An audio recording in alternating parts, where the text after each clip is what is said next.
আসসালামু আলাইকুম। সবাই কেমন আছেন ভাই ও বোনেরা? আশা করি ভালো আছেন। আমিও আলহামদুলিল্লাহ ভালো আছি, আপনাদের দোয়ায় এবং সবাই দোয়ায়। আল্লাহ পাক ভালো রাখছে। দেখেন আমরা এক বোন হয় আর কি, আমরা একসাথে ছিলাম ভাড়া। দেখেন সে প্রথম দেখা এটা আমাকে তার শ্বশুরবাড়ি গিয়েছিল, তারা কোরবানি দিছে, দেওয়ার পর তখন গেছে, যাওয়ার পর দেখেন আমসত্ত্বা নিয়ে আসছে আমার জন্য। আর এ দেখেন আমের আচার এক বাটি দিচ্ছে আমাকে। আর আমি কাঁঠাল পছন্দ করি, কাঁচা কাঁঠাল রান্না করা, তাই এক বাটি নিয়ে আসছে তার শ্বশুরবাড়ি থেকে। তাই আমারে অর্ধেক দিচ্ছে, সে অর্ধেক রাখছে। দেখেন কাঁচা কাঁঠাল রান্না করছে, কাঁচা কাঁঠাল এটা।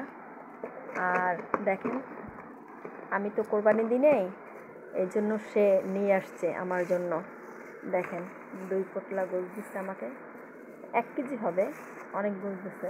দেখেন 1 কেজি বেশি, আলহামদুলিল্লাহ রাব্বিল আলামিন। আল্লাহ পাক তাকে আরও দেওয়ার তৌফিক দান করে, সবাইকে দিতে পারে যেন, সবাইরই দিচ্ছে। তারপর আমি বলছি আমার না দিলেই হইতে, অন্য অন্য মানুষদের কয় দিছি, তাদেরও দিছি। এখন দেখেন আমার জন্য ভাই বোনেরা দেখেন নিয়ে আসছে। একসাথে ভাড়া ছিলাম, কিন্তু অনেক আমাকে খুব মানে কি বলবো, বোনের চেয়েতেও খুব ভালো পাই, বুঝছেন? মনে হয় যেন আমি তার একটা বোনের মতো। দেখেন আল্লাহ নাম নিয়ে দিছে। আর আপনাদের কাছে কি বলবো, আমার ঘরে কাজ করছে একটা কাজের মেয়ে, 3 বছর হয়েছে। সে আমার জন্য, সে অন্য অন্য বাসার থেকে গোছ পাইছে, তো আমার জন্য নিয়ে আসছে। এখন আপনারা বলেন আমার জন্য কেন নিয়ে আসছে? হয়তো প্রচণ্ড ভালোবাসছি, এই ভালোবাসার কারণে আমার জন্য গোশত নিয়ে আসছে। সেও দেশে এরকম 2 কেজির মতো গোশত।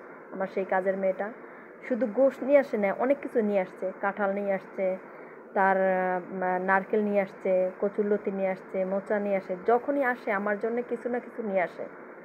আর কান্না করে যে আপু তোমার মতো আমি কখনো পাইনি। কিন্তু এরকমই ভালো যদি বাসেন ভাই ও বোনেরা কাজের মেয়েদের, তাদের কাজের মানুষ মনে করবেন না, তাদের মনে করবেন যে বোন।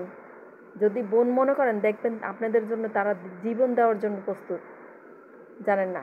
কিন্তু আমি ওর মতো মেয়ে দেখিনি। আর হ্যাঁ, ও আমার মতো দেখে না। ও সবসময় বলে আপনার মতো আমি কোথাও পাইনি। কিন্তু যদি ভালোবাসেন এইভাবেই ভালোবাসবেন, সে আপনাকেও প্রচণ্ড ভালোবাসবে। দেখেন আমার রক্তের না কেউ, কিন্তু কোথায় সে গোশ পাইছে অন্য অন্য বাসার থেকে, হ্যাঁ সেই গোশ আমার জন্য নিয়ে আসছে। 2 ঘন্টা গাড়ি পার হয়ে অনেক দূর থেকে আমার বাসায় আসছে গোশ নিয়ে। এটা হয়েছে ভালোবাসা, বুঝছেন? তা কাজের মেয়েদের মনে করবেন না যে কাজের মেয়ে, মনে করবেন যে একটা বোন। ওদের কাছে টেনে নেবেন, ওদের আদর করবেন, ওদের ভালোবাসা দেবেন। দেখবেন আপনার জন্য ওরা জীবন দিতে রাজি। আমার বাসায় যখনই আসে, আমি যদি বলি কিচ্ছু করবি না, ও আর বেশি করে জানেন আমার বাসায় এসে সব কাজ করবে, সব। ও 1 সেকেন্ড বসবে না, বুঝছেন? আচ্ছা, আল্লাহ হাফেজ। ভাই ও বোনেরা দোয়া করবেন আমার জন্য। হ্যাঁ, আল্লাহ হাফেজ। আপনারা ভালো থাকেন, সাবস্ক্রাইব করে দেবেন।